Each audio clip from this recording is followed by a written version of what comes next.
What's up, everybody? This is the Booch, and welcome to episode 3 of the Boochcast reviews, Darkside of the 90s. And of course, ladies and gentlemen, once again, I'm being joined by the broke soulless ginger, Mr. Zack Scott. What's up, dudettes? Yes, it's me, the broke soulless ginger, Zack Scott. Genie speaking. I'm not that broke yet. And usually I would say, "Oh, here we go," but that's not the case today. Now, is it? No, because see, this is the YouTube version, so we don't really get into too much crazy intros here.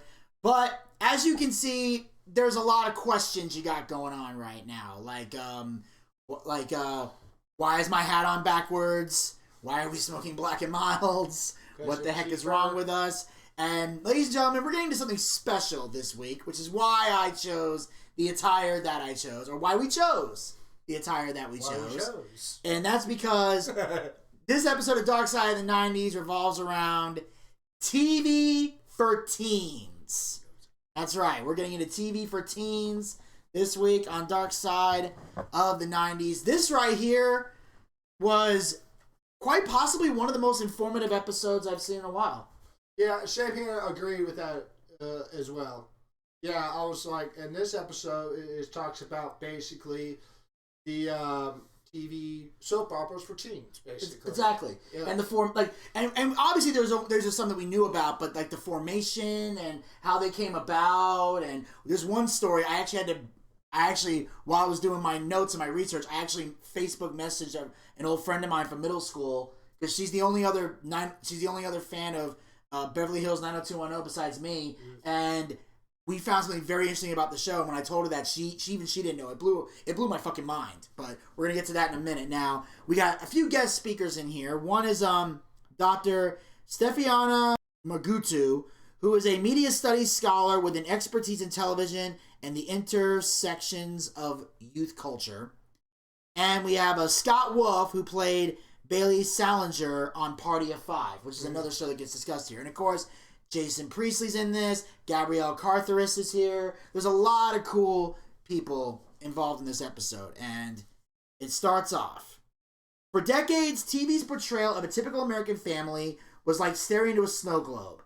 Life in a bubble, frozen in time.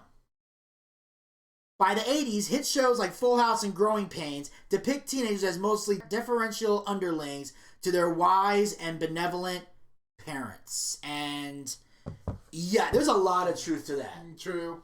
And you notice that with every episode. Like, very rarely in an 80s sitcom are the parents ever wrong. True. You ever notice that? Yeah. Like, they have to be right about everything. And look, just to be clear, obviously there's a lot of times when our parents have been right about shit. But they weren't perfect. Trust me, there were a lot of times where parents thought they had it right in real life, and it turns out they didn't have a shitting clue what they were talking about. They were about as lost as an illegal immigrant at a Vote for Trump rally. So, I think we can all agree on that.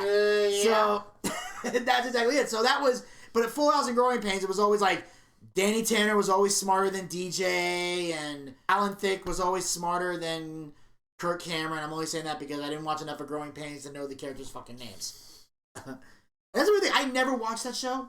I got sick of it after Kirk Cameron became a Christian. Yeah, apparently him converting to Christianity really hurt the show. And the reason it did was because apparently there were certain scenes that they would need him to play, and he would like refuse to do them because of his religious beliefs. And it's like, dude, you're acting. God is not going to punish you for acting. You can do a scripted scene, then yell cut and go back to your faith. Like, I never understood people that were like that. It's like it's a movie. Everybody should know movies aren't real, or TV's not real. Unless it's reality TV, and even that sometimes ain't real. So, a lot of television history began with this very white suburban nuclear family. Father knows best, maybe cheeky to some extent, but for the most part, obedient children who listen to their parents. Yeah. Now, maybe young children, but teenagers don't relate to that shit at all. If the only obedient teenagers I know are ones that either grew up in a strict religious household or were being abused. True. Or both. Oh, both. So, and in fact, in some cases, it can be both. So I'm saying, other than that, not every teenager listens to their parents. No. Lord knows we didn't. No, we didn't. And boy, we learned from that, didn't we? Yes, we did. Okay, moving on. Yes, moving on. TMI. TMI. Yes. In the 80s, shows were mostly about real angsty teens that the heroic leads in the show were trying to help and save from whatever troubles these angsty teens had gotten themselves into. So that's basically it. They're dumb, the parents are smart, and they have to save the teens because they don't know any better. They were trying to send the message of always listen to your parents. And they were cut and dry stories with cut and dry characters. Nothing felt too challenging. It felt like we're going to have the good guy, we're going to have the bad kid, and they were sort of just products of their parents. And similarly, the parents, if they had flaws, it was in that kind of like, oh, dad, like rolling your eyes kind of thing. Like, parents just don't get us. But it never really dug beneath the surface of anyone. And that's true. I've seen, when you watch a lot of 80s TV shows and sitcoms, or even older sitcoms, they'll allude to certain things, but they never really show how dangerous it is. True. How bad it really is. Like, they might have a guy, like, here's how dumb I am, and I'll tell a little side story here to illustrate just how stupid older sitcoms used to be. One of the things I've always seen was about commercials for drugs or scenes with drugs. They would always say, these kids are smoking dope. These kids are doing dope. And every time they were caught with dope, it was always marijuana. In every scene. Even like this one, there's this guy. He does a lot of stupid things, but he'll never do drugs. He goes, and they're showing like weed and joints, and he's telling everybody to leave, and he goes, I've done some dopey things, but I'll never do dope. Drug-free's the way to be. So they would always do that shit. Now, here's the thing. Because I was a kid, I've heard dope only used to describe pot. So one time, it was like a few years ago, I hooked up with this chick, and we were driving around, and she wanted to stop at this house to go get some dope. And like a dope, I thought she meant she was going to get some pot. So I was like, cool. I know what I smoke pot. So I get... Zach's heard this story. So I get in the car. We get in the car. We're driving to this place. I'm sitting outside. She goes into this house that looks like how you would expect that house to look. And I'm sitting in the parking lot wondering what the hell's going on. About 10 minutes later, she comes out. She gets in the car, we're driving off somewhere, we pull over, and she starts to pack this thing, which is weird. I'm like, this is a weird looking bowl. Again, I am so naive and stupid right here. And she takes a hit. She hands it to me. I take one hit. In that one hit, I quickly realize this is not pot. And I know, because I have smoked pot before, I know what it feels like. So I start coughing, and I go, the fuck is this? And she goes, calmly, very calmly, she goes, crack. I'm like, what the fuck? She's like, why are we doing this? And calmly, she's like, oh, you don't smoke crack? No, I don't smoke crack. Why the fuck are you smoking crack? So I didn't know that dope was more about that. Why? Because y'all did a shitty job at teaching that on TV. They tried, because back then they tried to put marijuana in the same category as crack and cocaine and all that. And anyone who's done pot, coke, cocaine, and all that other stuff, they know that it's totally different shits. There's a huge difference. Oh, there's huge. Oh yeah, there's a huge fucking difference. Yeah. Now. And it was happening on every channel, which at the time pretty much added up to 3. So there was like 3 channels at this time because there were no satellite. DirecTV didn't exist quite yet. There were no satellite dishes. It was just cable. So you had a few channels, but there was like big three. They were called the big three. And that was ABC, NBC, and CBS. Yes. They're the big three that we all know, some of us love, and whatever. They had news divisions, sports divisions, and they were very successful public companies. And, you know, back then, they had like their different divisions, and they would have like, here's the sports, here's the sitcoms, and then they have the news, and they would break for the news. And, you know, that was one of those moments where, you know, TV companies would take a hit to report the news. That's why they had sponsors and commercials on everything else. That was the one block where they weren't promoting anything except for what was going on in the world. Yep. And, you know, that was back when the news was news. And we'll get into that right now. Network TV was a license to print money. And in the 80s, media magnate Rupert Murdoch decided to belly up to the trough. He owned a few channels, a few TV channels in a few big cities. He cobbled together a nationwide group of small independent stations and launched what we know today as the Fox Network to go to war with the big three. So a big part of this is the formation of the Fox Network. Yep. Now, most of you out there today, you know them mostly by referring to them as Fox News, and you have your opinions on how you feel about that network. Some of you know Fox as the home of Friday Night SmackDown. But if you're a 90s kid, you saw Fox in a totally different way. Oh, yeah. With all the programming they had, which we're going to get into for the teens. But they also had shows for the kids. You know, eventually they had the Fox Kids Network. Yep. Where we got to see, like, you know, Bobby's World. Oh, my God. The Power Rangers. They had this dog detective show, which I thought was pretty badass. Like, there was a lot of good shows on there. So they had the show for kids. Then they would have the teen shows that we're going to get into. Beetleborgs, VR Troopers. You know, a lot of things. And Fox hits the airwaves on April 5th, 1987. So exactly 31 days after I was born was when Fox launched. And they launched with 3 shows. These were the first 3 shows to ever exist on the Fox Network. Number 1, The Late Show with Joan Rivers. This is when, and this was a big moment for Joan, because a lot of people felt that Joan Rivers was one of the people in the running to replace Johnny Carson when he stepped down. But apparently, because of some behind the scenes moments, and because back then women weren't really taken seriously in a talk show spot, Joan eventually got passed over and she got fucked over in a big way.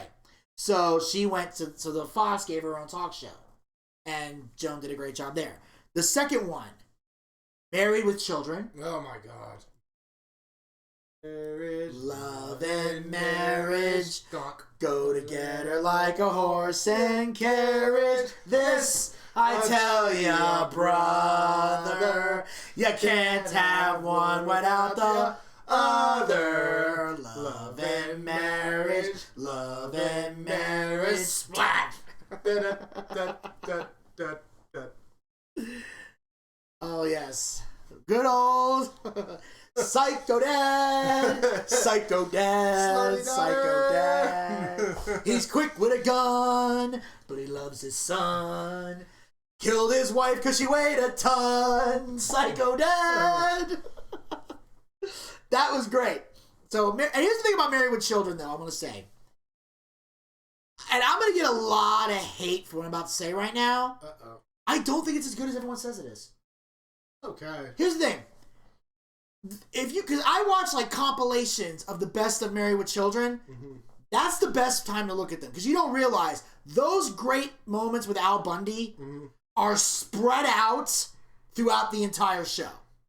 Like, they're not bangers one after another. And it lasted like 11 seasons. I got up to about 6 or 7 before I finally tapped out. So I gave them a fair shot.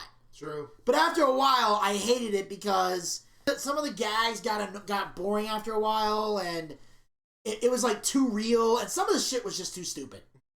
Like, there was no good conflict resolutions a lot of the time, and a lot of times you're looking at these decisions like the Peggy character bugged the shit out of me. And And it's not because they were portraying her to be stupid or lazy or anything. It was the fact that I just don't like money-grubbing whores, and that was her gimmick, basically.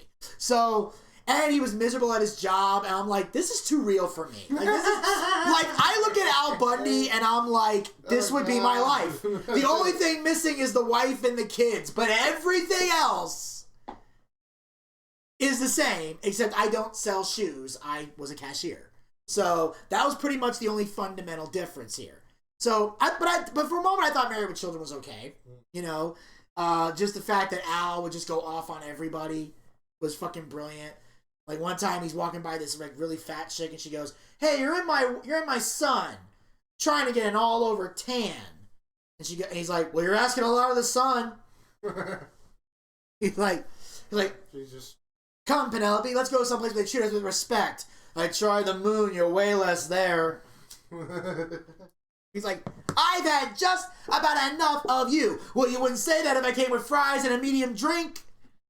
"Yeah, you know medium. The difference between small and you." Just fucking great. Okay. I'm taking my business elsewhere. May I suggest Jenny Craig? No. He fucking just did not care. No, he did not, because his life's sad. Yeah, he is the ultimate don't give a fuck kind of guy. He wasn't. It was great. It was. So, like I said, it had great moments, but overall as a show, I couldn't sit through multiple episodes. Okay, there's some funny bits, and I'm like, okay, moving on. What's the third show? The third show? Uh-huh. The Tracy Ullman Show. Oh. I didn't really watch a lot of this one, but the ratings were lagging. But Tracy's show featured a cartoon about an unusual family, and it's so popular that Fox tries something not seen on primetime television since the Flintstones. They launched a half-hour animated TV show called The Simpsons. And now, I did watch the piss out of that. Okay, well, tell them. I did. I like all of it. I was like, it's a cartoon. I was like, and also, I got in trouble for saying a couple things what Buck said. But hands down, I just liked it. It made me laugh. Especially every time Homer screamed, or like you realize that man's indestructible. It's great. And it is, they don't go over the line like South Park or Family Guy. They stay between the lines. And yet they were edgy during that time. Yeah. They're like, this is the edgiest show on TV. Then came South Park, then came Family Guy, then came Big Mouth. Like, Simpsons are tame at this point. The Simpsons are tame at this fucking point. Compared what's going on. Efforts for family and everything else. Like, you think this is bad? Oh, God. Jesus. Last time I watched The Simpsons, I was at Desmond's house. He was binge watching a couple of like the older episodes. Yeah. And I was like, this is really not that offensive. No, it's not. What were people so mad about? Eat my shorts. Wow, that's so offensive. Or Homer's famous thing, dope. Yeah. Ring-a-ding-ding, Moe's Tavern. Yes, I'm looking for someone, last name Hug and Kiss, first name Amanda. Alright, hold on. Hey, I'm looking for Amanda Hug and Kiss. Yeah, is there Amanda Hug and Kiss? Why, you little brats. And they just fuck with him all the time. Or he would like, Moe's Tavern. He goes like, I'm just looking for a love. First I love a man. I was like, hello, yeah, anybody, I love a man. Anybody call I love a man? Like, you little shit. I was like, you're an idiot. Yeah. Oh my God. And then Simpsons were good. And then you got Lisa, that's like the ultimate feminist. Oh Jesus. And then vegetarian. Yeah, God, she was so annoying. Oh, she was annoying. She was the ultimate like buzzkill for any experience. And then of course there's the infamous. I love doing that to people. I'm in danger. Yeah, that show's tamed. Yeah. I mean, like, at least Homer never tried to kill his kids. Or got into a fight with a giant chicken. Even though, no, did get in a fight with the former President Bush. Which one? The senior or junior? Senior, yeah. Yeah, he got home for senior Bush. Which is funny because in a season, a few seasons back, Peter Griffin went one-on-one with Trump. I didn't watch that episode. I refused to. But I did see that clip on YouTube. So yeah, so now they've had presidents and everything, and of course Family Guy's always been known for stealing beer. And if you've seen some of my videos that used to be on the HVMA YouTube channel, I've moved them to my channel since then. I did a couple of Duffman videos. Duffman. Like, I literally dressed up as Duffman at Comic-Con, and I even wore him to a few costume parties, because I just love wearing that outfit. Like, I did. Like, and I learned to do the voice, like, Duffman can never die. Only the actors who play him. Oh, yeah! Okay, anything else particular from the TV shows? It was obviously The Simpsons were, as we just mentioned, a hilarious satirical take on the family sitcom. The Simpsons and Bart Mania infiltrates high schools and colleges, and teens everywhere start quoting the 2D boy they love to watch, which is, as Zach just demonstrated, they were doing Eat My Shorts and Don't Have a Cow, man. Damned if you do, you damned if you don't. Exactly. And Fox was only programming 1 or 2 nights a week at the time.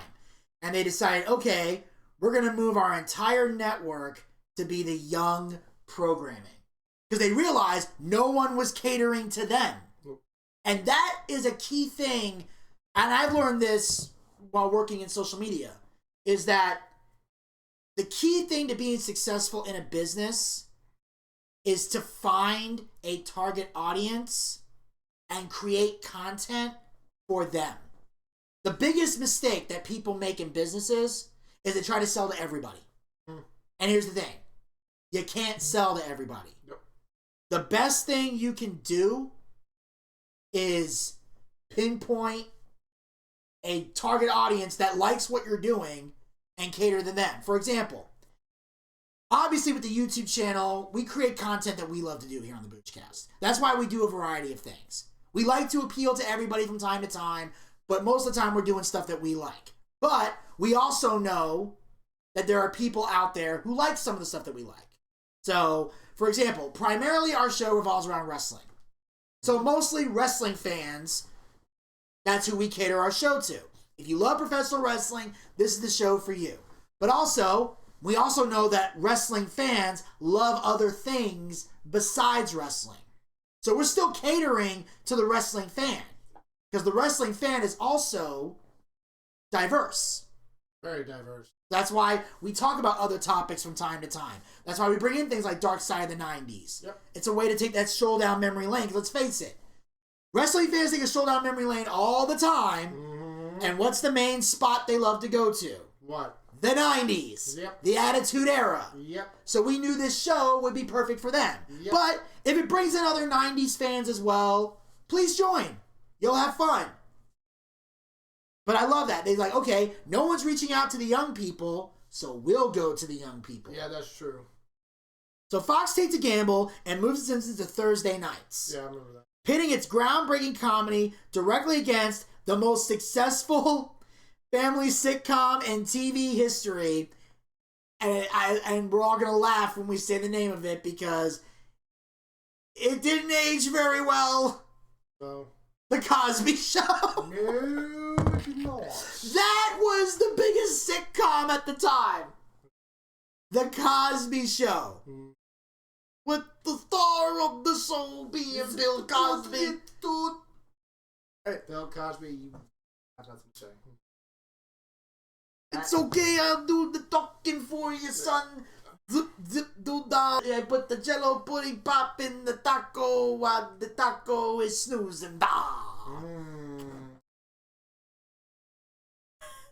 So yeah, and they win the first Bart versus Bill battle, and that's what they called it, Bart versus Bill, which is good marketing.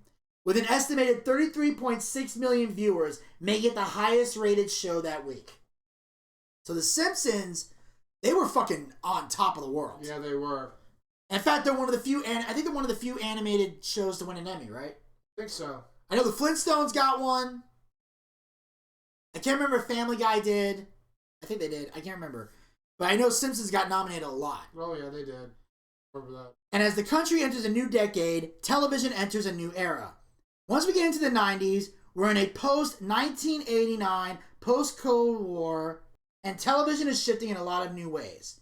between the grunge rock movement, which is another story for another episode, and things that were happening sort of politically and socially, the younger part of our population was demanding that their voice be heard, saying, we're not going to play by these old rules that you say.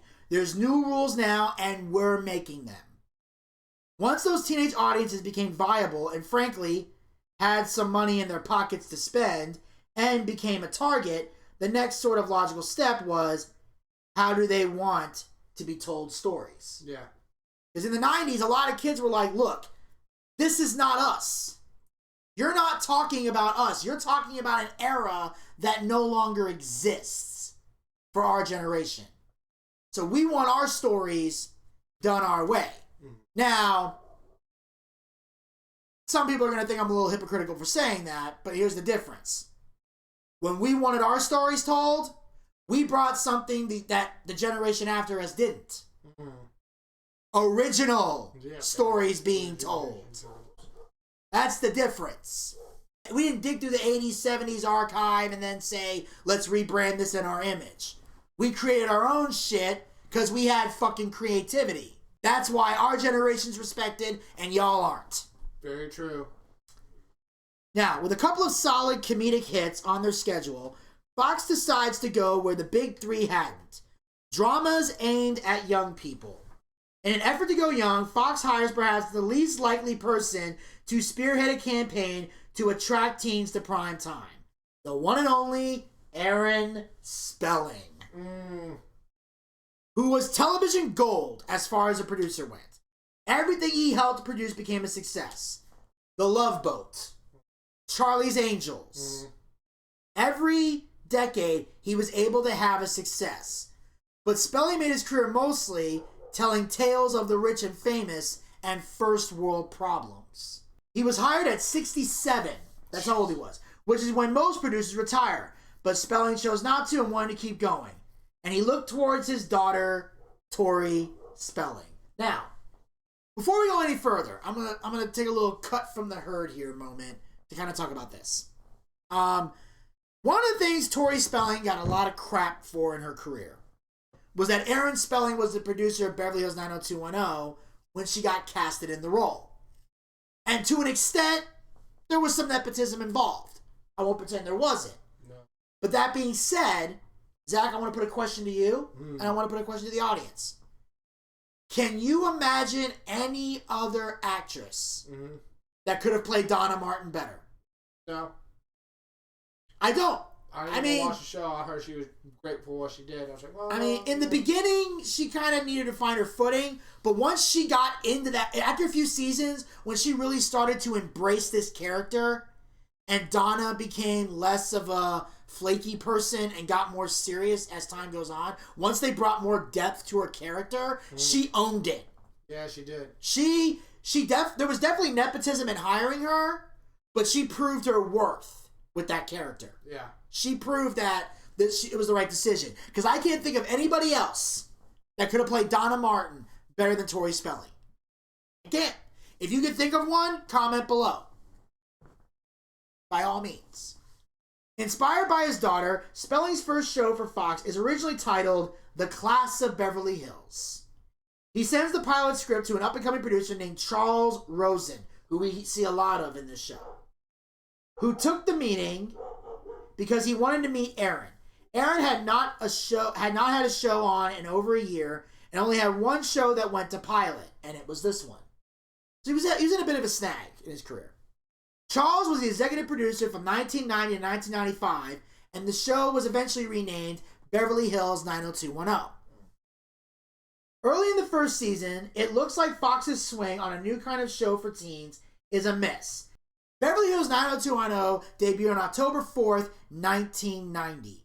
And it was ratings-wise like a ski run.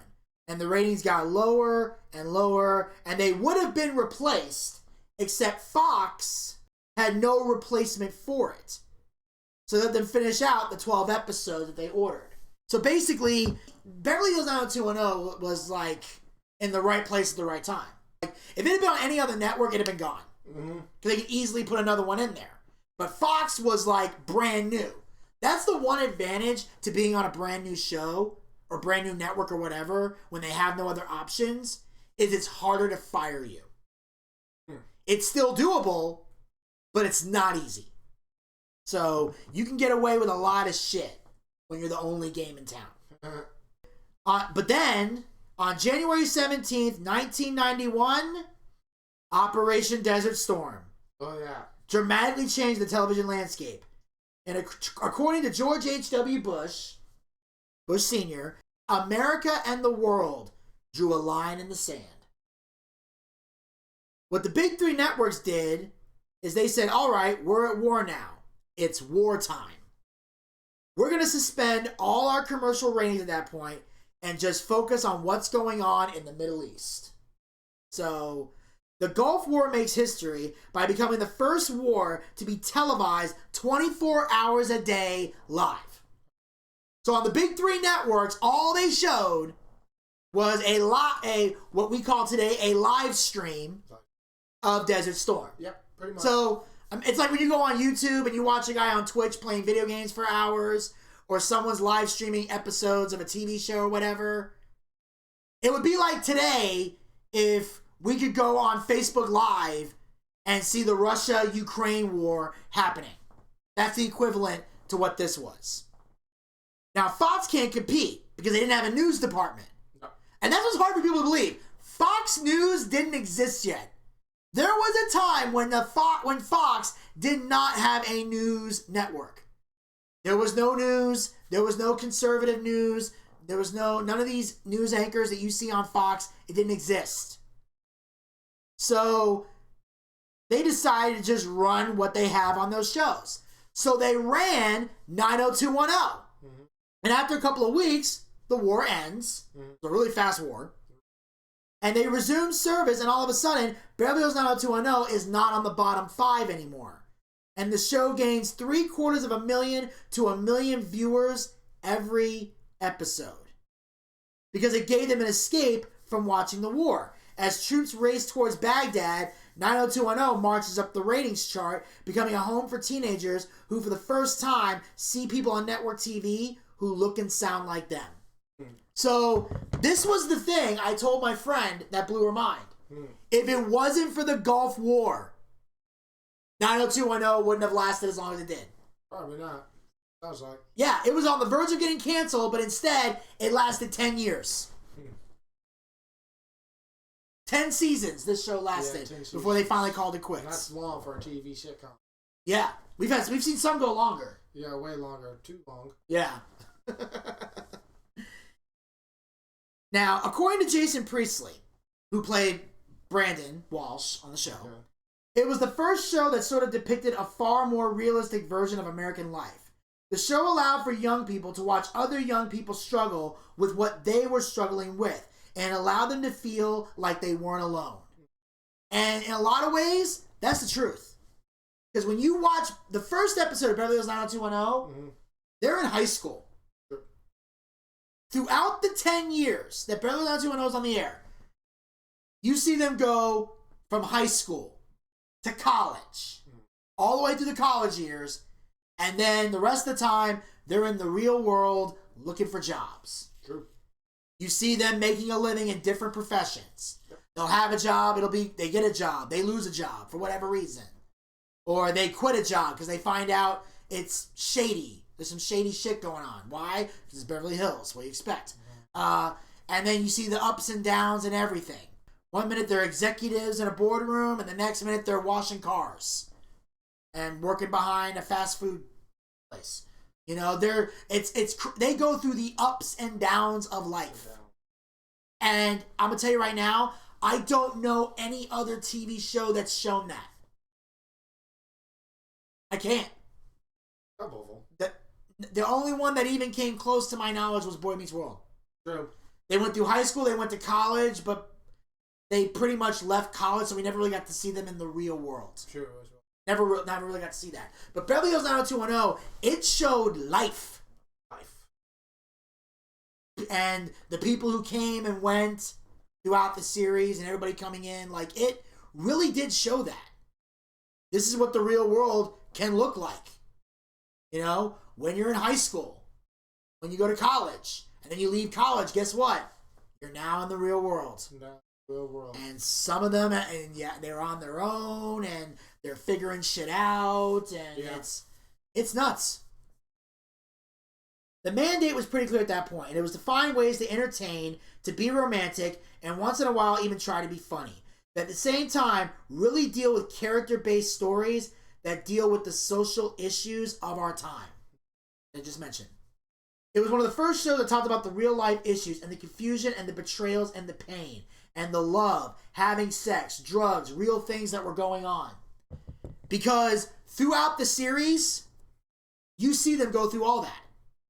Like one of the biggest love triangles was Dylan, Kelly, and Brenda, or Brandon, Dylan, and Kelly, and back and forth, and finding out that they're sleeping with other people, and there's fights breaking out, and realizing that shit goes down in a bad way. Where one time the friend sleeps with a girlfriend, they find out, and they feel betrayed, and they reconcile. Like, it's all crazy. Very true. You see that happening. You also see a lot of drug use. Like, at one point, Kelly was on drugs, doing cocaine. David was on meth and speed. Donna was into the painkillers. Dylan was on heroin and an alcoholic. And I think Noah was an alcoholic too. Like, Brandon had a gambling addiction. Like, everybody at some point went through some type of addiction shit. And you're seeing it unfold and how bad it gets. Like, it shows every bit of real life event. It also showed sexual assault was a big part of it. Having that happen to Donna. And the traumatizing moments there. And even Roofies made its way into the show in the later seasons. Like, it was literally, without a shadow of a doubt, one of the most real shows on TV. And it tackled real issues. But here's the difference. They didn't do it in a politically correct way. They showed the nitty-gritty of how this shit goes down. And young people felt respected in that regard. They used to say kids are to be seen and not heard. And that was a transitional period where, no, actually, they're young people. They have stories and real-life situations, and now we're going to talk about that. Instead of making the kids just be like, there, it's like, no. We're not just going to sit there and go, hey, we're going to go smoke some joints and see what happens. No. We're going to smoke some joints and actually see what happens. Mm-hmm. What happens to them when they're on the drugs? How bad can it get? And why you shouldn't do it. Kids latched onto it and said, this is primetime TV for me, and it's not my parents' TV anymore. This is my TV that's on a night made for me. And that's why it worked. Yeah, it did. Because it allowed us to have our TV. Now you're doing shit for us. And Beverly Onto Us was hot. And to capitalize on it, while the other networks spent the summer airing reruns, Fox switches things up, and 91210 keeps going with all new episodes. The kids were going to be home for the summer, and they were going to give them original programming, which, to me, I'm going to be honest, I think it was kind of a roll of the dice. Yeah. Because teenagers like to go out back then. Today that would work because nobody goes outside. But when we were kids, we went outside. Yes, we did. We would go outside. We would go places. So the odds of kids sitting in front of the TV for a summer is slim to none. But what made it work was the fact that you had to be home to see it. Fox wasn't a network yet. They didn't have money to go and change shows in and out. So they didn't have a fear of failure. And they were still in production, and when the first summer episode hit, they were number 14 that week, which is big in television. And they were willing to roll the dice, and sometimes danger followed. As the new decade begins, Fox launches In Living Color, a Saturday Night Live sketches show, but one that updated with a 90s sensibility. It instantly hits with young viewers. Now, this gets talked about more in a later episode of the Darkside of the 90s, so I'm not going to dive too deep into that for now.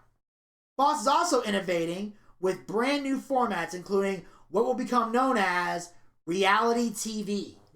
They dove into reality TV, which was a reaction to a TV writer's strike. So that's how reality TV showed up. The writers were going on strike because they felt they weren't being paid the money they were paid. So to keep themselves in business, let's go with shows that don't need writers. Pretty much. So if you're mad at reality TV, blame the Writers Guild. I'm just saying. I'm not hating on the Writers Guild. I have all the respect in the world for them, and they definitely deserve to be paid proper. Yeah. But I'm just saying, their strike is what caused reality TV to exist. Now, Fox's biggest one, and we're not going to get into this one in detail either, because it shows up in it has its own episode of Darkside of the 90s, was Cops. Oh, yeah. Cops was a big one. Oh, Cops. I was never allowed to watch it, but I always snuck in while I would watch it. My mom would get mad. Yes. But again, we'll address that in a later episode. Yeah. While audiences are experiencing reality TV, the cast of Beverly Hills 90210 was their new reality. They became megastars. Anytime Jason Priestley and Luke Perry were out together, all they heard was screaming. They thought they were teenagers still in high school, which is the funniest shit ever. Because even though they were written to play 16-year-olds, the actors playing them were between the ages of 17 and 29. Jesus. That's it. 17 and 29 was the age gap of them. Jason Priestley, as Brandon Walsh, was actually 24 years old. Yeah, I remember him saying, I was like, really? Damn, you aged very well on a lot of makeup. Yes. And that's not him 24 sitting in the chair. No. That's him 24 on the fucking show, like episode 1, that's a 24-year-old. Jesus. Yeah. Most of the cast enjoyed the spotlight. Gabrielle Cartiers, a.k.a. Andrea Zuckerman, did not. She was the only one that didn't like the spotlight. She says there's a real age discrimination kind of aspect to our industry because it is about young, beautiful people. And when you're playing a teenager on a hit show, age is definitely more than just a number. It could mean your career. And Gabrielle always had to lie about her age. Always. A well-known casting director who did the big commercials would bring her in regularly sometimes in these shows, and he loved her instantly. And one day, they were hanging out, and he said, come on, how old are you really? And because she felt a friendship with him, he told her, flat out. She was never called in again by him ever for any more projects. Yeah. She's an old hag. Don't even present her. I don't want to know. Those exact words. She says we are living in ageist culture because she was the 29-year-old on Beverly Hills 90210. So when you see Andrea in those earlier episodes and her throughout the series, she was 29. And I'm going to say this right now. If Andrea Zuckerman was 29, if Gabrielle was 29 in that first season, I think I can speak for all of us when I say this. We couldn't fucking tell. No. Everyone on that show looked like they were in high school. Yeah, they did. In that first season. True. There was not the only thing about Andrea that made me suspicious that she might be a tad bit older is the fact that she had glasses with the chains on them. Because I feel like that's something that like old ladies would wear. The little chains, that way, you know, if they found out, you can find them quickly. Yeah. Because most teenagers didn't wear chains on their glasses, you know, like that. Nobody did, that, to my knowledge. I never saw anyone, and if they did, they were nerds. And Andrea was kind of a nerd. She was. You know, that was her character. I'm not saying that in a bad way, I'm just saying that's what her character was. And to me, if you look the part, it shouldn't matter what your age is in real life. Sure. The only time your age should be a factor is if you clearly don't look it. Sure. Like, if you're trying to play, like, if I was to play a high school kid, I clearly don't look like I'm in high school. Unless, maybe I could pass for a high school senior. You know, but I would have to wear the backwards cap and kind of be like how I am now. But even then, I wouldn't pass for a high school kid. Neither would I. You know, I'm just saying. We don't look that part. But, to me, it should be about how good you are and everything else. Because no one's really going to give a fuck. They're not. Nope. And I do hate the age thing. And again, we can carry this back to wrestling. How many times have we heard fans or marks complain, this guy's too old to be in the ring? Several. And how many of those old guys put on pretty kick-ass fucking matches? Several. Billy, at the time that we're taping this, Billy Gunn just a week ago had a match with Swerve Strickland. The motherfucker's in his high 50s and had a great match. Sting has been putting on some of the best matches, doing balcony jumping shit. You know how old he is? 63. 63 years old. Goldberg's in his 50s, and he was having great matches. Undertaker was up in age and having great matches. Now, granted, he had to have them once a year because his body couldn't handle a full-time schedule. Mm-hmm. But when it came bell time, he had very few matches that stunk the joint out. True. And even like now, Bobby Lashley's one of the top guys in the company. He's high in age. Mm-hmm. AJ Styles, he's high up in age. Mm-hmm. Samoa Joe, he's high up in age. Mm-hmm. There's a lot of Jericho. Chris Jericho, prime example. And look how fucking great he's doing. Yep. You know, some people might not like the gimmicks he's portraying or whatever, but when the bell rings... I'm a wizard. Yeah, but when the bell rings, the wizard makes some magic. The champion. And the Ocho. The influencer. Get in, man. Demo God. Whatever he wants. Whatever the hell he's doing. But he's a man of 1,000 nicknames in AEW. But the point is,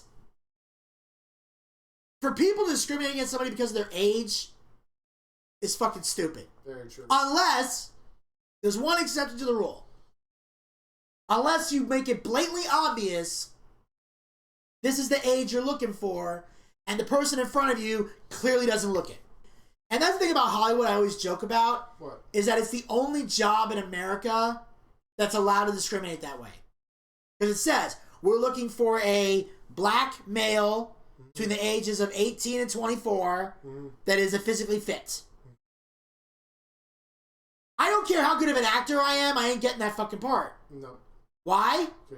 I'm not black. Mm-hmm. I'm a male. Mm-hmm. I'm not between the ages of 18 and 24. Mm-hmm. And I'm obviously not physically fit. Neither. So, although you would look more physically fit than me if you got a role, if you went auditioned.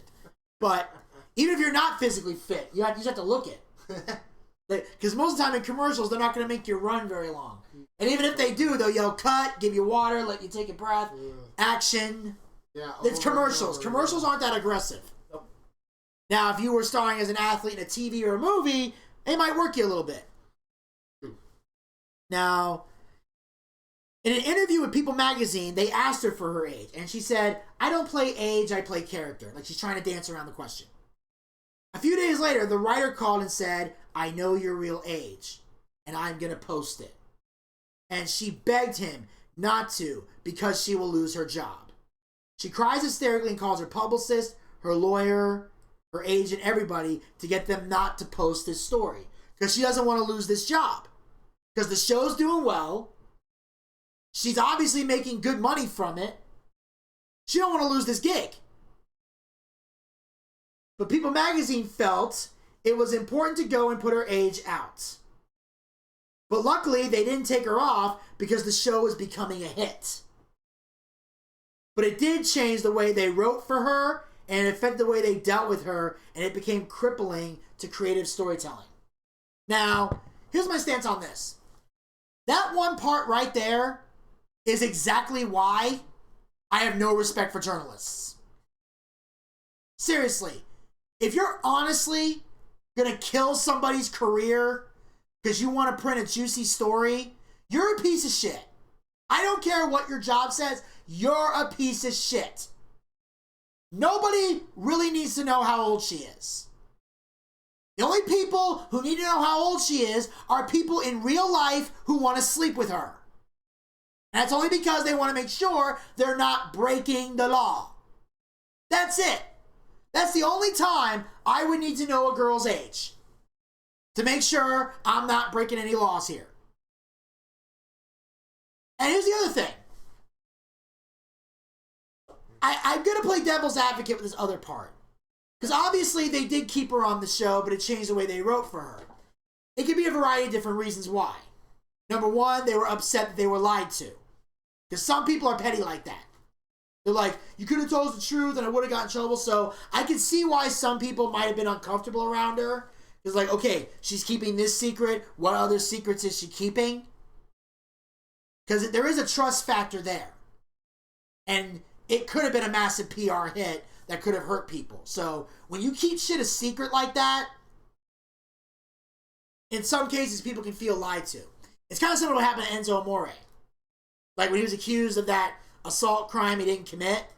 Yeah. Part of the reason he got fired was not because, even though he was found innocent, was because he failed to disclose to WWE that he was under investigation. They had to find out through the media. Plus, Enzo was being a bit of a pain in the ass at the time, so that was just the final nail in the coffin. Yeah, he was at that time. But, for the record, he was found innocent. And the girl lied. Her role gets reduced, but even up against hit shows like Cheers. I remember. Yes. I think Kirstie Alley, George Wendt, Ted Danson, I think was on there. Woody Harrelson. Woody Harrelson, yeah. Gamma. Yeah, I didn't see a lot of that show. I did every once in a while. What'd you think? Was it any good? Yeah, it actually was good. It was meant for people who were older at that age. Yeah. It wasn't made for teens, made for older gentlemen like our age now. Yeah. We could relate to it better. Oh, probably. So 90210 is continuing to grow on Fox. In the 90s, there was no on-demand, there was no streaming. There was no direct access. So appointment viewing was so important at the time. If you wanted to watch a show, you had to watch it at 7 or 8 p.m. that Thursday. Yep. And that's something we've always preached anytime we talk about the 90s or TV shows when we're doing the podcast. Is the fact that that's how crazy it was. If you missed this episode, you're screwed. You're screwed. You just and nobody told you what happened, you just didn't know. You had to catch a rerun at a later date, or you were screwed. They didn't put anything out on VHS or DVDs quite yet. That hadn't happened yet, so there was nothing you can do. Nope. Like today, you miss an episode. Oh, going on demand. Boom, there it is. Oh yeah, it's right there. Let's get through the commercials. Exactly. So there's no incentive to be there directly in front of it. Except in our case, because we're doing podcasts immediately after the show. So on Tuesdays and Wednesdays, we got to be in front of the TV for NXT and AEW. Very true. So we can recap it and get it to you the next day. But everything else we can watch on demand. You know? Oh, and then of course the other exception being when we live stream certain pay-per-views. Yep. You know, so there are some exceptions to the rule. Now, we were very driven as a society by the way and what was shown on TV. Like, did you see the show? Are you going to watch it tonight? It was a school topic. Yeah. Which everybody can attest to that. Anytime there was a new episode, you went to school like, oh my God, did you see what happened to Kelly? Did you see what happened to Brenda? Yeah. Even other episodes like, oh my God. Yeah, I remember the girls talking about us like, oh, sorry. Or people walking up to you going, Zach, did you see it last night? Russ and Rachel broke out. Yeah. No. Oh, girl, always said, get the hell off me. I'm sorry. Then of course there was, I won. And then of course there was all the other things like, oh my God, Corey and Sean were drinking. Like shit like that happened. Like cliffhangers, season finales, sporting events.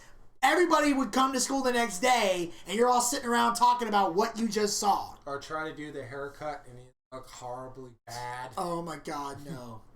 Remember the Rachel Green haircut for the women in the 20s? Oh, some of them could not pull that off. No, they couldn't pull it off at all.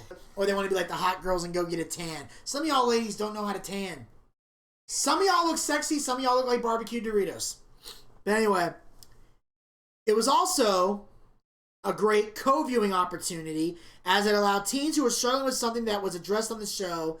They watched it with their parents, and watching it on the show gave them the entree to start talking about it with their parents. Parents could now be open with their children about issues that they suspected were happening but didn't know how to broach it. Because whenever you're going through a problem, the number one thing nobody wants to do is go to their parents. Exactly. Even though some parents are like, you can come to us with anything, we weren't falling for that. No. Or here's the favorite one. Zach, if you just tell us the truth, you won't get in trouble. Bullshit. Because here's the thing. Oh boy.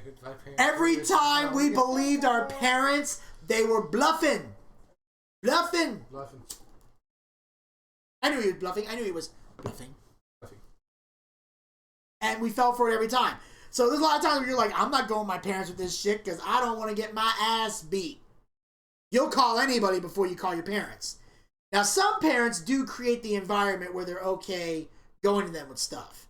And that's the key thing you got to do, is you got to listen first before you judge and get angry. It's not easy to do as a parent. When you got a teenager, that's how you broach it. Pretty much. You got to listen, solve the problem, then dish out punishment if necessary. Because there are some punishments that warrant an ass kicking, but not all of them. Fox's willingness to confront real-life issues resonates with its teen audience, but some parents object to the show's storylines. One in particular was Brenda losing her virginity to Dylan on prom night. It was completely unprecedented. Most shows would hint around at it, but never actually go through with it, much less getting pregnant. Those were huge issues that were either going to be completely avoided or only the bad girls were going to get it. You never saw the goody two-shoes girl try to lose her virginity on prom night. No. She was always the one that would back out at the last minute, while her slutty friend and her boyfriend would be like, okay, we're going to be at the hotel. And then they would come back the next day, or they alluded to, they're going to have sex, but they never really brought it up. True. Here, Dylan and Brenda are talking about it. They're talking about it leading up to the prom. They're talking about it in the limo a little bit on the way to the prom. Even when they're slow dancing, it got brought up. Because Brenda was having second thoughts because she thought that all Dylan wanted to do was get laid.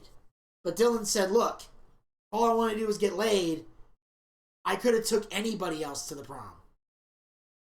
I want to have sex with you because I love you. And he genuinely meant it.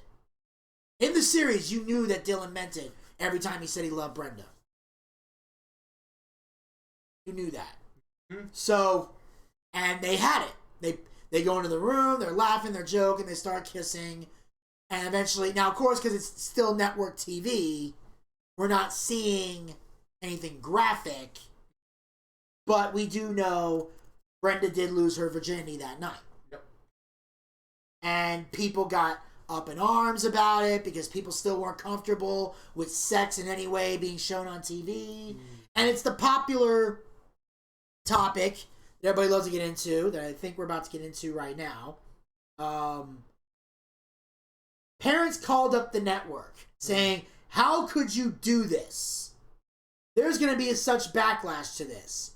Charlie says, of all these things that were happening in our society, all these things are happening in our society. So he turned to the network people and said, what are you protecting your viewers from? What are you protecting these kids at 8 p.m. from that they can't know about on the news at 6:30 p.m.? And that's exactly it. Like, a lot of the stuff that they attack on are things that are happening in the world. They tackled drugs. Why? Kids were doing drugs. They tackled sex. Why? Because teens were having sex. And I know that's a concept that parents don't want to believe in. They want to block it out. No, not my son. He's as pure as the driven snow. No, he ain't. Oh, not my daughter. She's a perfect little angel. No, the fuck she ain't. Let me tell you something.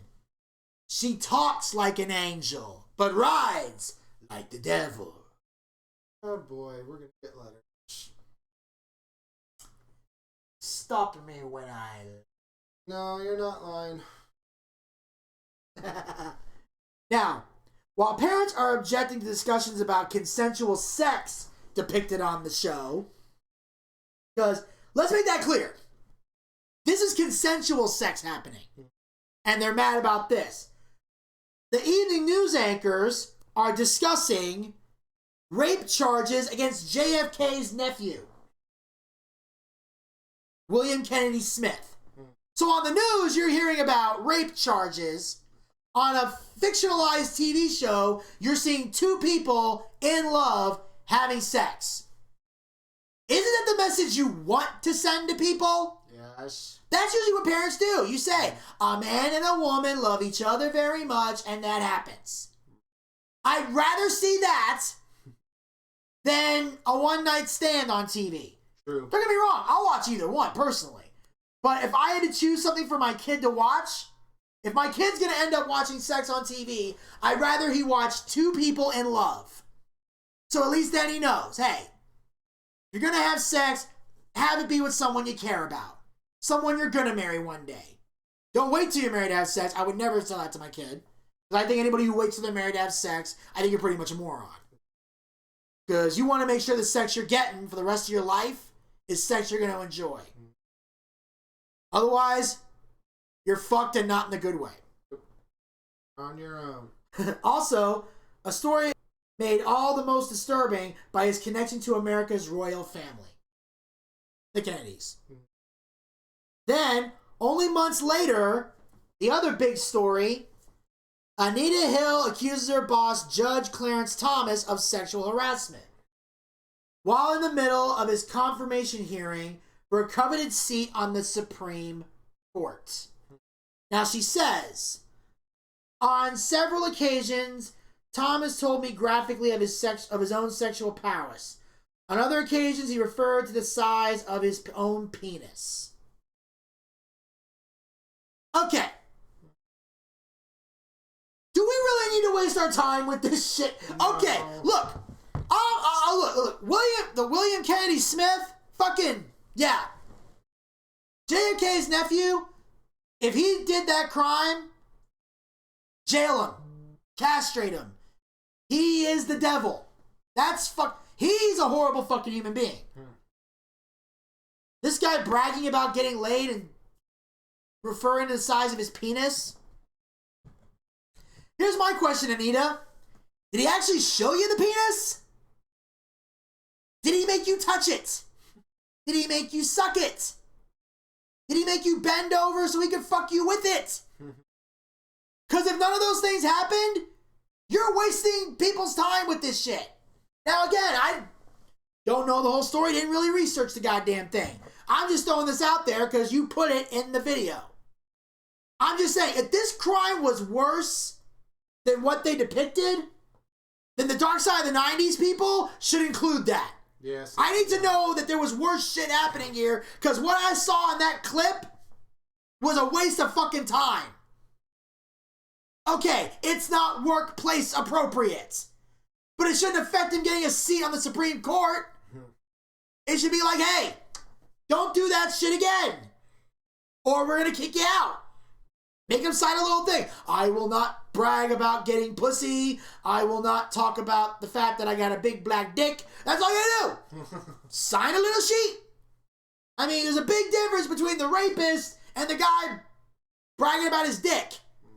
Okay? Both are wrong, but not in the same category. No, not in the same category. And you not... thoughts to your weirdo sexual thoughts to yourself. Nobody wants to hear it. Yeah.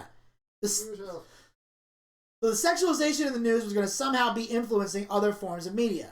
If you're seeing it over here, it's going to be on one of your popular newspapers. It's fair game. Like, of course, they reference, Bill Clinton and Monica Lewinsky, which was the biggest sex scandal of that time. Was huge. Yeah. And, of course, this was a lot different because these were two co-workers having sex on company property on company time. You do that in any other job, you get fired. He did it, not did he? No. That's why I thought it was bullshit. I did not have sexual relations with that woman. Bullshit. Even though I'm currently wearing her panties. And look who I'm married to. Do you blame me? It's against this backdrop that Fox approves a script with a storyline about condoms in schools. When the episode airs, it sparks a debate in a real-life high school in Beverly Hills. Roberta Weintraub was one of the board members who changed her mind on the issue, and by doing so, quoted lines from the Condom School episode in her testimony. And the school board not just in Beverly Hills, in real life, this real life school board voted to dispense condoms. The law got passed. So Beverly Hills definitely had an impact on society. And so that was another thing people were concerned about. Oh my God, condoms in school. Here's the thing. Do I think condoms should be dispersed in schools? Not really. I mean, look, again, I'm all for kids having access to condoms. I don't know if school's the place you want to do that. So that's where I'm kind of iffy on that. I'm not real big on the school condom, but I will say this. Teenagers should always have access to condoms. And here's the thing, and I want to send this message to parents, because I feel like they need to hear this, because it bothered me back in the day. Giving your son or daughter a condom, or a few, is not an encouragement for children to have sex. Unless you're handing them the condom and saying, go for it. Which I would never do. If I had a teenage son, if I had a teenage daughter, I got a chastity belt on that bitch. But teenage son, this is what I would do. I know a lot of people are going, that's not fair parenting. I don't care. I raise them different because guys and girls are different. If I had two guys, I treat them exactly the same. If I had two girls, I treat them exactly the same. Guy, girl, different story. So here's what I would do. I would hand my son a condom. And I would tell him, look, in a perfect world, I do not want you to do this. I would tell him, I don't want you having sex. If you have the option to not have sex, take it. But if you find yourself in a situation where it's going to happen and you can't get out of it, or then put this on before you do. And if the girl says no, you tell her to go piss up a rope. Don't let her trap you. Because here's the thing. It's like my brother once said, ironically. It's better to have one and not need it than need it and not have one. I would rather put a condom in my son's wallet and have it stay in there for the rest of his high school days than have him go fuck a chick and get her pregnant. Because here's the facts. Most teenagers are going to have sex. Like it or not. Like it or not. You don't have to like it. You don't have to think it's right. But it's gonna happen. Eventually. So you can either protect them by giving them protection, or you can tell them don't do this, be stupid enough to think they're gonna believe you, and then the next thing you know, you're on Teen Mom on MTV. So, what do you want to do? Or you're on Maury and doing paternity tests and DNA tests and all that shit. So, your choice. Yep, your choice. Fox quickly capitalized on 90210's success by launching Melrose Place and The Heights. Two similar primetime soap operas designed to keep bringing in the ever-elusive young audience. None of this goes unnoticed by the big three, who quickly launched a search for their own teen dramas. So now the other ones are like, they're kicking our ass. Yeah, we need to do something about it. We gotta get in on this. We gotta fight this now. And of course, did you ever see Melrose Place? No. Never watched it. Me neither. What about The Heights? You ever saw that? Nope. No, I've heard of Melrose Place, but it never really appealed to me. So I never really got into that one. It was too early. Yes. ABC tries to steal away the Fox audience in 1994 with a show titled My So-Called Life.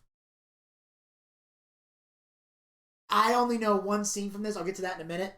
But yeah, Fox counters with Party of Five.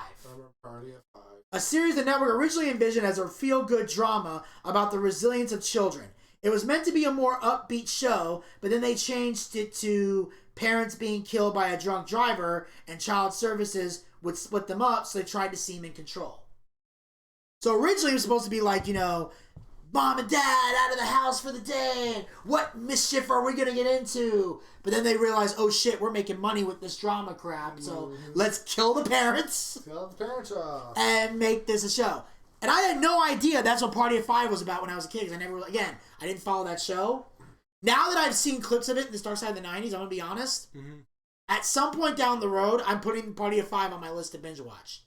I really want to see this show now. Have fun with that. Yeah, I kind of do, just to see what it was all about. Who knows, I might get a few episodes in and go, this is stupid, but I'm willing to give it a shot. But My So-Called Life didn't last very long. And the only real, I don't know, I know a lot of the actors that were in there, but apparently Jared Leto was in that show. Really? Yes. He played this I think he was he had Asperger's or something. Okay. I don't know. Or he was some type of rebellious kid, but he had some kind of learning disability. And I only saw one scene. That's because at HVMA, I would always play I'd have a 90s clip of songs. And they were playing a song, but they were also playing a scene from My So-Called Life. Where this girl who really likes Jared Leto's character is trying to say hi to him or meet up with him or whatever. And he's playing pool, but because she's a little weird, he's embarrassed to talk to her. Because his friends are like, it's kind of when there's a girl you have a crush on, but your friends think it's weird, so you try to hide it because you don't want your friends to think that you're, you're dating the nerdy girl, because back then, kids were like that. Oh, of course. Now look at them. Oh, yeah, because we know the secret to nerdy girls now. They're freakier than any cheerleader you can get your hands on. Yeah, and you used to make fun of the nerds. Look at them now. Oh, yeah. I wash dishes, and the nerd I used to make fun of, God forbid, is a billionaire. Yeah. Turns out to be okay, right? No. Yes. That's why they say the meek shall inherit the earth. Pretty much. So, and the scene, he's playing pool, so she's trying to say hi, he's saying hi, and she's just kind of staring at him because she's nervous. So at one point he goes, "You're kind of crowding me." And they make him seem like the dick for saying that. But when a guy's playing pool, you are kind of crowding them. True. So she gets upset and leaves, and her friend goes over to him and says, "You know you like her. And you know what? You better be nice to her, treat her with some respect. And if you like her, you better go after her, because she's not going to wait around forever." And they're playing the song "You Know I Would," some kind of weird song like that in the background, and then it cut to another clip. Yeah, I got you. So that's the extent of what I know about My So-Called Life. So while the other networks tried to get the young adult audience, Fox decided to see how honest and raw they can go before someone makes them stop. And that's usually how things work in general. Yeah. This is the crazy part, though. The only way to know where the line is to cross it.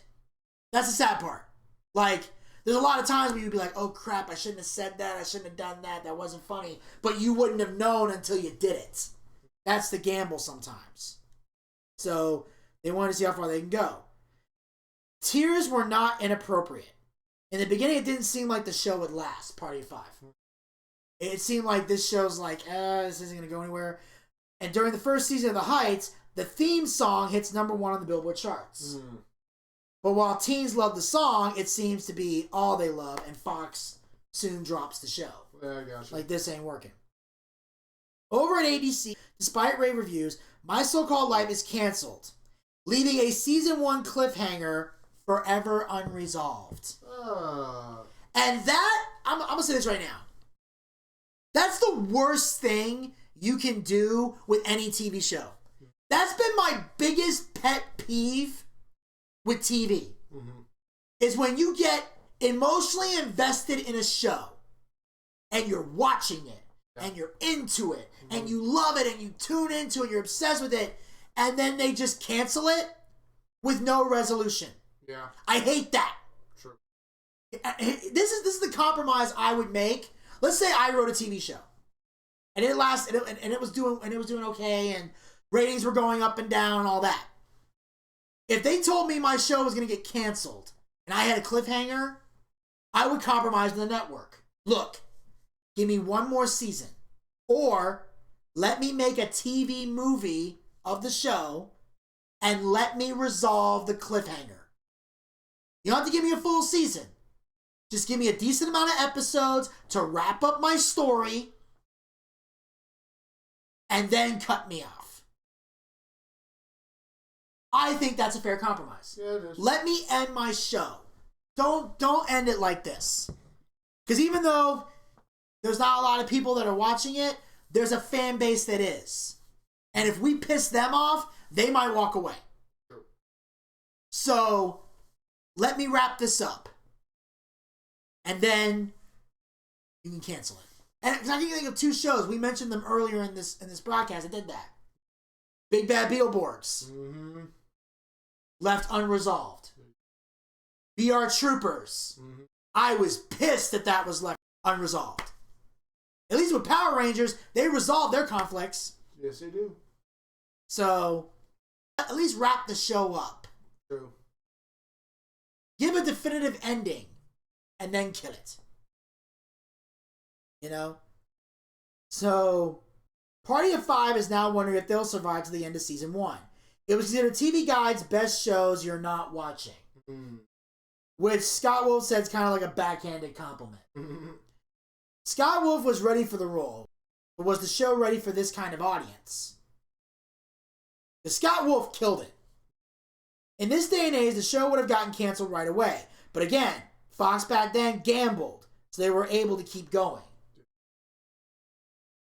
They told their story, and eventually the audience came to them. And that's always what you want to do. I mean, obviously you want to give people what they want, but don't feel like you have to change your vision to reach them. They'll eventually come to you. Matthew Fox and Scott Wolf went to New York to do some publicity, and girls were tearing their clothes off. Mm. They were so happy to see them. Mm. Which I always thought was weird. Yeah. Why would you love somebody to the point that you would want to mob them, tackle them, rip off their shirt, or whatever? Sounds like assault. Then. Exactly. They would just assault you. I've never been a fan of somebody to the point where I wanted to tear off their clothes. Never in my life. Not even a woman. Not even a woman was like, no, okay, she's hot. Oh, you see here what she looked like in naked or in a nice outfit, but otherwise than that, no. I was the other fan that was like, hi, Yeah, hi. how are you? Big fan. Nice to meet you. Nice to meet you. You pretty. Would you go to the prom with me? You know, that kind of thing.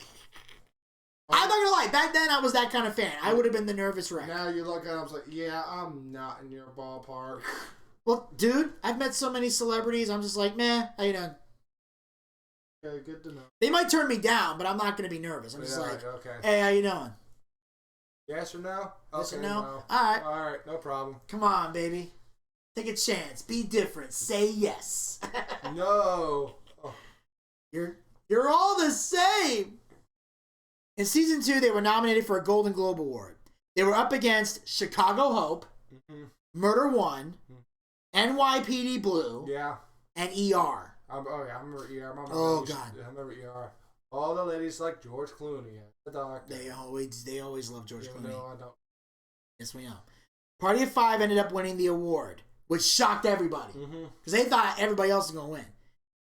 They crossed the line so much, people questioned whether there was a reason or rhyme behind it, or if it was just a ratings grab. Probably just a ratings grab. No, they said there was always a method to the madness. Always. By the mid-90s, underage drinking is on the rise, and drunk drivers are killing more than 300 Americans every week. In the past, TV often normalized excessive drinking, or straight out played it for laughs. Shows like Family Ties, The Simpsons, and Saved by the Bell. And I want to say this about Saved by the Bell real quick.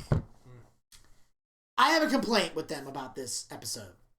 Look, I understand that the pill scene is an infamous scene in Saved by the Bell.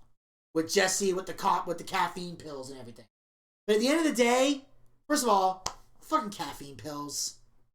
It's not that insane. But number 2, there's actually a Saved by the Bell episode that dealt with drunk driving. Mm-hmm. I remember that episode. The toga party. Yeah, I remember. Zach. Not this Zach. Slater. Lisa, and I think Tori. Mm-hmm. I think that was that weird phase where Kelly and Jesse were gone and they replaced it with Tori. Yeah. They all got drunk drove a van and crashed it. But they didn't kill anybody. They just crashed into a tree. And they're lying about the drinking, but eventually it comes out that they had a few beers. And so you could have used that scene. That actually fit this narrative. But no, we got to have Jesse with the, everything will be okay. I just need one of these. Yeah, that was more. I have to sing. No. God. I was like, okay, how many times have you seen it? Okay, that's a serious episode, but they're caffeine pills, not alcohol. Jeez, yes. Which one's worse? I don't know. Fox shows dealt more honestly with addiction, but will it prove too much for audiences? And of course, I mentioned, all the things before. In fact, even Steve Sanders at one point was they had him like smoking weed and having problems with that. So they've shown the kids getting in trouble with drugs. And of course, we all remember the one infamous 90s commercial. This is your brain on drugs. Oh, yeah, the egg in the fry egg in the frying pan.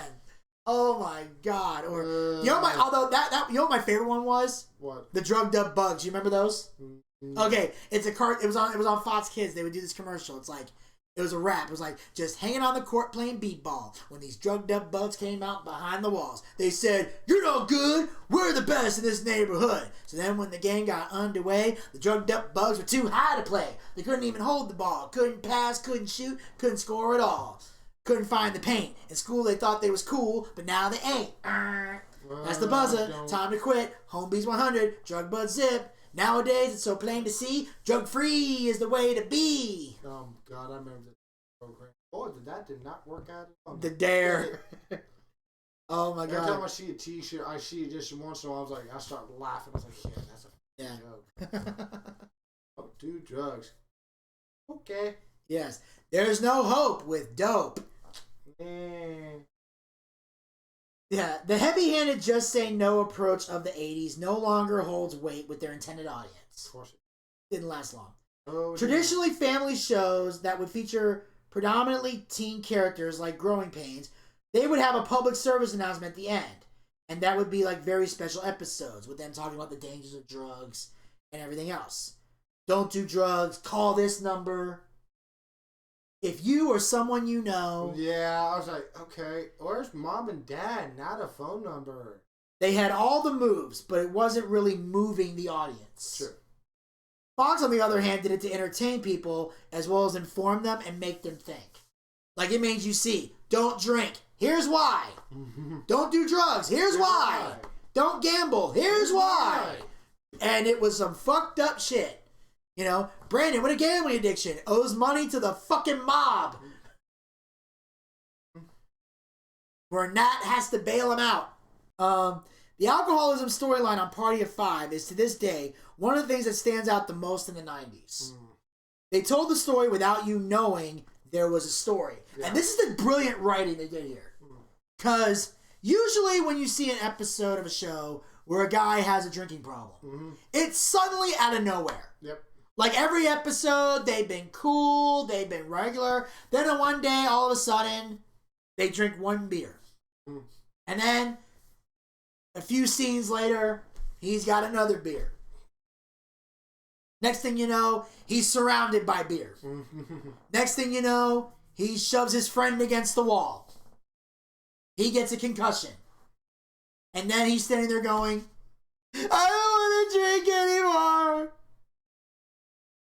What have I done? And that's in 30 minutes. Yeah, I was like, okay. I was like, no. Here's what they did here with Party of Five. In some episodes, Bailey would just have a beer. And it was a normal day. And nothing else would happen in the episode. Other things would happen, but then he'd just be like, I'll have a beer. And then he wasn't having a beer all the time, so you assume he's just fine like it's in real life. Yeah. Like most other people. Because there are some people who can have a beer every once in a while and then eventually overdo it. And, but that's the thing. It's because there's some people that literally just have a beer and that's it. Like Elvis. He can just drink and nothing happens. So you're assuming it's real life and they're gradually showing it until eventually it all falls apart. Yeah. You can't pretend these problems aren't happening. And by these shows addressing it, it showed people how it can be a problem and hopefully allow people who need help to get it. Mm-hmm. If they didn't, then the people who went through it couldn't relate. You know, I had a friend who got drunk at my son's party, and he never got over it, and eventually I lost a friend. You know, that kind of thing. Now, Fox did have its limits. Yes. Now, for example, they wanted Gabrielle to stop wearing her Jewish Star of David necklace. Yeah, I remember that. Because Middle America doesn't want to see it. And she loves how Middle America is to blame for everything. Well, she said, if I take this off, everyone wearing crosses have to take theirs off as well. So she's standing her ground because she wants to wear her necklace. Because apparently Middle America doesn't want to see a Jewish woman on TV. And I'm like, really? They don't? I'm like, really? I mean, here's the thing. Andrea was never over the top Jewish. Because there are some people who are Jewish on TV and they overdo it. Very true. They do the accent. They have a Jewish look. They overdo stereotypes. They use Jewish phrases like it's a shanda. Oh, she's such a shiksta. I feel verklempt. Like they go over the top with it. Andrea never did that. She was just Jewish and walked around like a normal person. Didn't overemphasize, wasn't stereotypical at all. She just happened to have a Star of David around her neck. So I don't think it was that big a deal. But she said, if they take theirs off, I'll take mine off. If they don't, I'm keeping this on. And that's a gamble, because she could have lost her job for that. But in response to that, here's how much they respected Gabrielle. They banned all the actors on the show from wearing anything related to religion. And that's why Gabrielle didn't care, because it was fair across the board. I can't bring my Jewish stuff. They can't bring their Catholic or their Buddhist or their whatever Muslim stuff. You can't. If I can't show my religion, you can't show your religion, and that is fair. You got to be fair to everyone. Can't play favorites. Nope. And they didn't. And here's the ironic part. Hollywood is known for being very liberal. Oh boy, is it. Oh, very liberal. But there are some conservatives there. Mm-hmm. You just don't see them. I actually remember one time when I worked for the regular guys, I was doing an interview for this CNN fake news protest. And a lot of the conservatives there were from California. Mm-hmm. And I actually joked with her and said, I didn't think Republicans were allowed down there. I thought y'all were like banned from the city. She goes, oh no, we're there. We just don't get publicized on the media. I was like, okay. And they did worry about conservative audiences back then. Back in the 90s, they did care what conservative middle America thought. Today, not so much. But at the end of the day, they are a giant network. And there is branding and money at stake. And that's the key thing. Obviously, you want people to express their art. You want people to be themselves. But you also got to think business. Because here's the thing. People talk about the audience being the most important thing. Give the people what they want. But guess what? And I've learned this from being in entertainment. There is one group of people that will always and forever overrule the audience. And who that group is? The sponsors. They beat us every time. Because you know why? Because the sponsors are giving them something that we're not. Money. Because if you lose sponsors, you lose your business. True. No matter how much the audience loves you. That's why, for example, on the Boochcast, one thing we always promote, we have a link in the description box, is a link to give donations to the show. Anchor.fm/Boochcast/support. We don't charge a subscription to listen to our show. But we do ask people who want to donate. Why? Because if we get a lot of money through donations, we don't have to worry about sponsors, and therefore we can cater our show completely to the audience. You guys are in control because you're providing the funding. But obviously, if sponsors and business comes in, then we have to factor them in when making decisions as well. True. Because again, it's a business. It's how you make money. It's how you make your livelihood. It's no different than your job. It's like if your friend comes to visit you at your job. He can't behave the way he normally does. Yeah. You got to conduct yourself a certain way because you're around your job. Or when you bring a friend to meet your parents, they got to be different around your parents. Because otherwise, mommy and daddy won't like them. And then you don't have a friend no more. So those kind of factors go into play. And also, here's how powerful they are. Another thing that came into Beverly Hills when they started doing this controversy that almost got them canceled a second time was that at one point they were put on the Do Not Air list. And that is a big moment. For wrestling fans, this affected TNA at Destination America. The Do Not Air list means sponsors don't air things during that show. And if you don't have commercials airing during that show, that's money being lost. Now, eventually they were able to win, and they were able to find sponsors who were willing to put money in. But for a period of time, there were people who didn't want to sponsor. In fact, I'll tell another story. Back when I was on the regular guys, when we were at the sports show, Larry got a call from a business that wanted to sponsor the show. And the guy said, I'm willing to put some money down and sponsor your show. But I have a request. He said, okay, what is it? He goes, I do not want my segment, my commercial, or if you do any readings for it, I don't want it to air during any segments involving football. And that was because of the whole Colin Kaepernick kneeling thing. Which we're not going to get into. I'm just saying that's the answer. That's what he said. Those are his words. He didn't want it because he didn't want anything with football. He said, but you know we're a sports station, right? I have to talk about football. He goes, oh, no. You can talk about football. Just don't air my commercial in the football segment. If you have a different segment, by all means, you can air it there. So Larry jokingly says, well, I got Vinny Bucci who does a combat thing where he talks mostly pro wrestling. Is that a spot you'd be interested in? He goes, oh yeah, I'll air it during that time. So Larry makes the joke, and it's one of the few times I let somebody get away with this, where he said, that's how bad the NFL is now. When people would rather advertise during fake wrestling than real football. Now, he said fake, but I let it go because it was funny. And B, I was too busy celebrating the fact that at one point I was more popular than the NFL. I kind of took pride in that. Now, Gabrielle, at one point, was on the Circus of the Stars high wire team. And she was paired with Alfonso Ribeiro, who we all know as Carlton from The Fresh Prince of Bel-Air. Yeah. She makes it across the wire, and during the dress rehearsal, she gives him a hug, to be happy because she was happy. And the producer said, "Don't hug him live on TV," because again, Middle America doesn't want to see a black man hug a white woman. True. And that's one messed up aspect of the 90s. With all the growth that we've had, with all the dramatic changes we've made, with all the progress America made, that still makes people uncomfortable.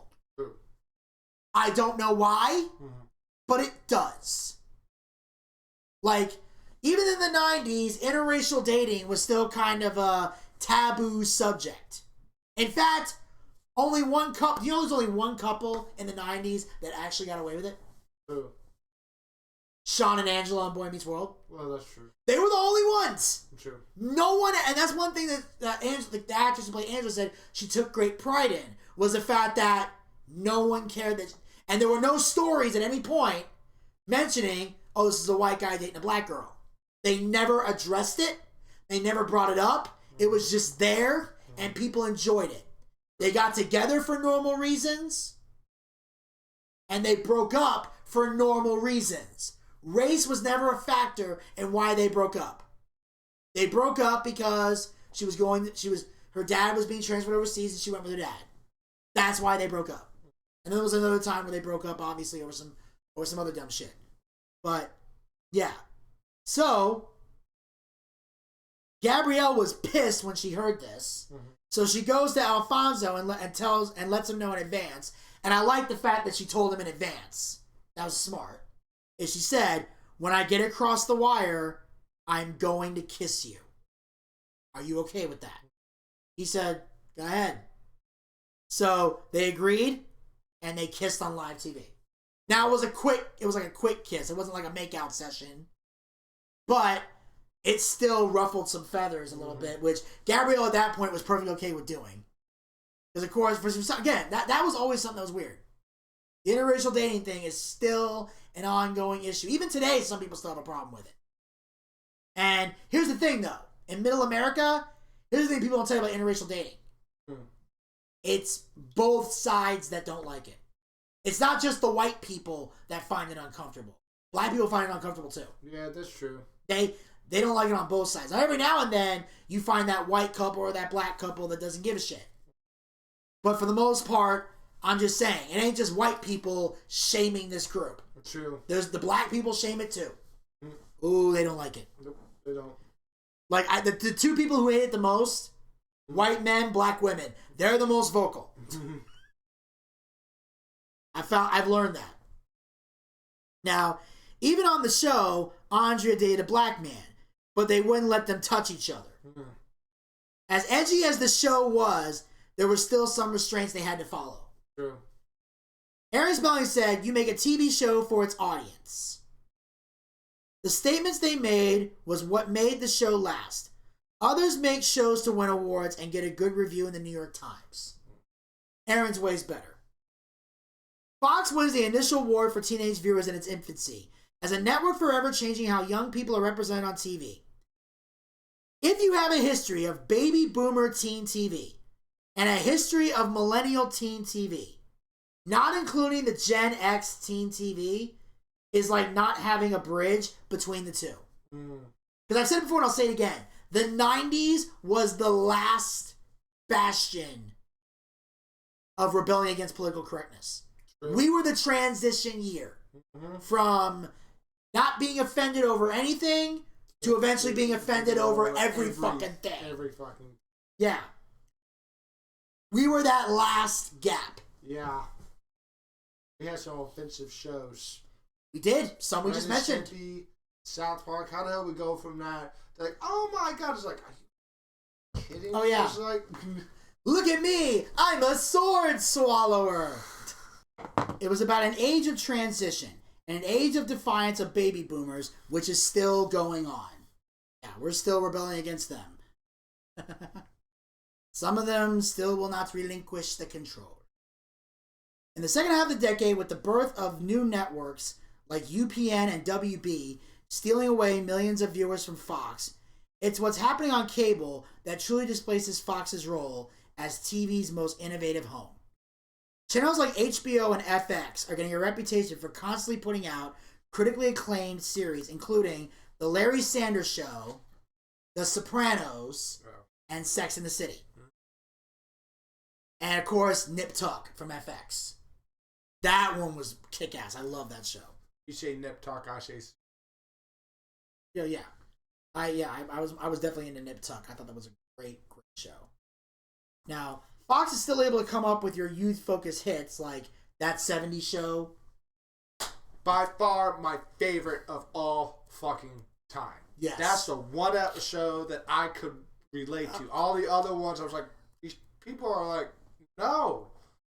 I was like, then you see people like Hyde and Eric and Elso and Fez and Jackie and Donna. I was like, okay. And I will say this one more time. There's only, when it comes to Kitty and Red Foreman, there's two people who resemble him very, very well, and that's none other than his parents. Am I right or am I wrong? Dumbass! See, I was like thinking, so hands down, is your dad like Red Foreman? My dad would make Red Foreman shit his pants. And I'm just saying, I did, that 70s Show was by far. No, that 70s Show was great. Oh, it was alright. You know, and I actually found this out. We can talk about this because it's Darkside of the 90s. They're actually making a reboot of that 90s show. But here's the thing. There's one aspect of the show that isn't canon. What? They put Jackie and Kelso back together. Oh, because they're in real life, they're together. Yes. But, and here's the thing I love about Mila Kunis, and I respect this.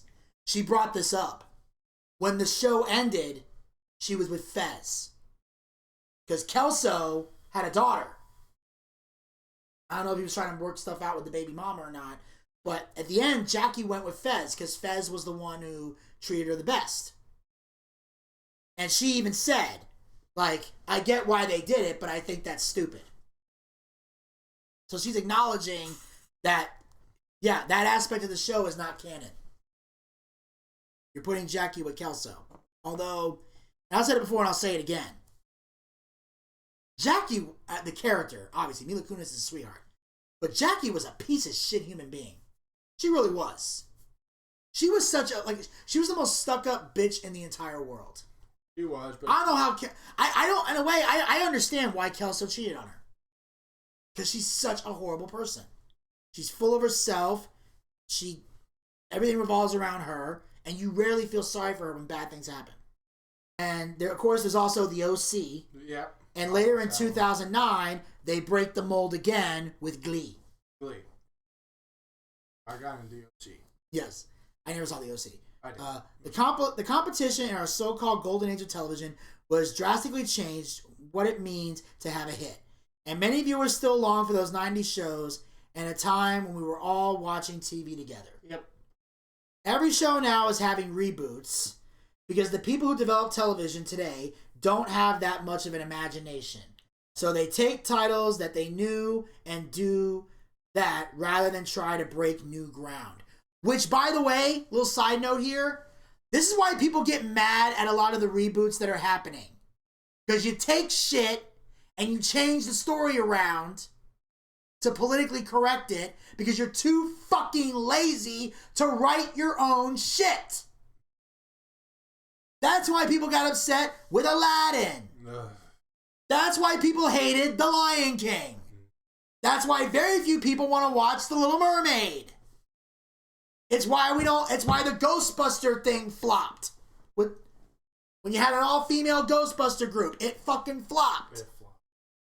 Because it was terrible, and it was attempting at twisting things around to push a bullshit, libtard, snowflake agenda, trying to show empowerment when really all you're showing is laziness. It's progressive. No, it's plagiarism.